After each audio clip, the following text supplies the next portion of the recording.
যারা সিটেট এবং upper primary TET পরীক্ষা দেবেন তাদের জন্য ধারাবাহিকভাবে Biswajit information Facebook page and YouTube চ্যানেলে শুরু হচ্ছে সিটেট এবং আপার প্রাইমারি টেটের বিভিন্ন প্রশ্নোত্তর আলোচনা। এরকমই দুটো গুরুত্বপূর্ণ প্রশ্ন আজকে আমি আলোচনা করছি।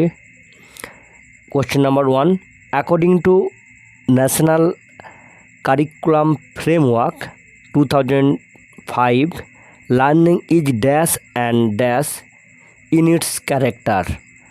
চারটে অপশনের মধ্যে number 1 passive simple, number 2 active social, number 3 passive social, number 4 active simple. এখানে রাইট অ্যান্সার হচ্ছে active and social in it character. Question number 2, which of the following is true of school and socialisation.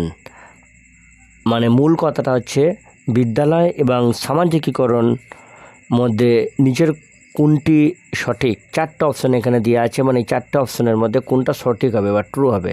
Number 1, school does not play any role in socialisation, school is an important agent of socialisation. Number 3, school play very little role in socialisation. Number 4, school is the first primary agent of socialisation. এখানে right answer school is an important agent of socialisation is the true, অর্থাৎ 2 নম্বর অপশনটা ঠিক হবে। এরকমই গুরুত্বপূর্ণ আলোচনার জন্য পেজটি ফলো রাখুন। ধন্যবাদ।